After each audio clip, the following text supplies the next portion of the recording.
Hi, my name is Nuno Pimenta and my goal is to help you sing better, easier and healthier.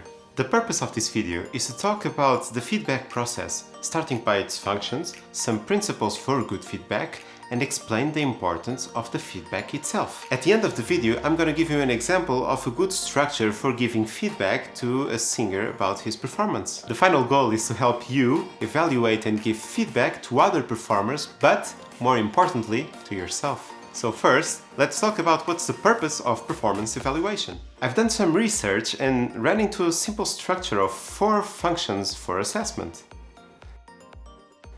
Placement, where a performance is ranked or chosen. Summative, used to summarize the ability of a performer or summarize a period of learning. Diagnostic, where it pinpoints the technical deficiencies and learning opportunities. And formative, to determine whether progress has occurred or development has taken place and to promote continued learning. For this video's goal, we're only going to consider summative, diagnostic and formative functions, as we don't want to rank and/or choose performances. Next, let's talk about what is good feedback and how should we give feedback to a performer and to ourselves. Again, after doing some research, I ran into a comfortable definition of principles for good feedback, and they are as follows. We should first clarify what are our expected standards, the goals for the performance, the assessment criteria. This is important because based on these goals and criteria, our assessment changes completely. For example, evaluating a beginner performer with the same standards as for an advanced performer would be unfair for the beginner, unrealistic. These standards, goals and criteria should adapt to the performer's current level. We should always provide feedback in a manner that is easily identifiable by the performer. It's important that the performer knows how to identify a specific feedback by himself. This is meant to facilitate self-assessment, reflection about oneself, assessment of one's own learning path. Give feedback in the form of well-founded, high-quality information. The performer should easily trust the given assessment, even learn from it. That information should both use the correct terminology to help the performer correctly identify his own body and technique, and be understandable by the performer, even be explained if needed. For example, saying that a performer is singing in a cloudy register isn't that specific or even easily understandable for most beginners. We should give an example of what that really means and explain what's happening in our singing system, in our vocal cords and oral cavities and resonances, breathing, etc. when we're singing like that. Therefore, be sure to give high quality feedback while making sure that the performer understands that feedback. While giving feedback, we should encourage participation and dialogue from the performer about the feedback and the learning process. The first step to self-assessment is to not be afraid to ask questions, to ask for examples, for clarifications. Your feedback should always promote positive motivational beliefs and self-esteem. While giving constructive feedback about technical deficiencies, we should pinpoint the good parts and talk about learning opportunities, putting them within easy reach of the performer's current level. After pointing out the improvement needs, we should provide suggestions on how to work on those technical deficiencies in order to help close the gap between the performer's current level and the desired performance quality. For example, we should provide exercises to work those specific technical needs, and we could also give the performer a song as a goal to work the same technical needs. Now, for a very simple structure for giving constructive feedback. By the way, it's not criticism, it's feedback. Always explain your observations, give them context, talk about the positive points of the performance, talk about the improvement points of the performance, explain what are the consequences of improving those points. Finally,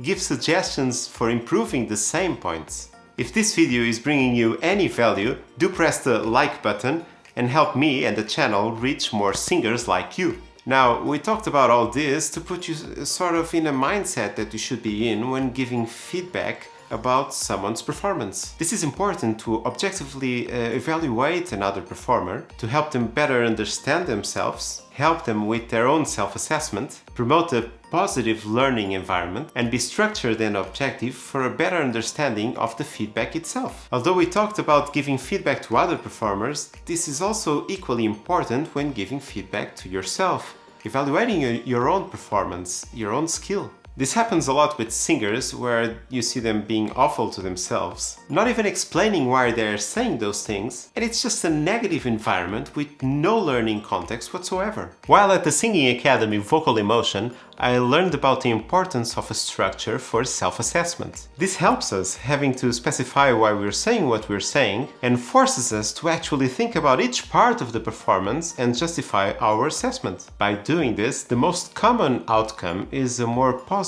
and informed assessment. So now, for a structure for giving feedback about the singer's performance. First, let's see performance-related elements. For the singer himself, we should consider technique, where we talk about vocal register, physiology, pitch, support, vocal agility, volume, and knowing the song, melody and lyrics by heart. Interpretation, where we go through emotions, expressiveness, word painting, communication with the audience, knowing the song's context or story, communication of the song's message, and even clothing when applicable. And style, aesthetics, taking into account if the style used is compatible with the song's message, story, or context, and if the delivery of the melody and added ad-libs, ornaments, etc. is also compatible with the song's message, story, or context. However, we should also consider the singer's surroundings, and we can talk about whether or not the scenery and lighting, when applicable, were contextualized with the song's message and story. We can also mention the sound quality. Second, for non-performance related elements about the singer, we can talk about his physical and mental health, nervousness, and even state of mind. About the surroundings, we can consider the audience's reaction and interaction, or even the surrounding space, temperature, weather, and other conditions. So, as you can see, there's a lot to be specific about when giving feedback about a performance, and that's okay. That's great, because it makes us actually think about the performance and the singer as the sum of a lot of different parts. This reduces the chances of oversimplistic, unnecessary feedback like, it was bad, didn't go so well, I'm disappointed, and so on and so forth. If you want to learn more about how to sing better, easier and healthier, do subscribe to the channel and tap the bell icon to receive notifications about future videos.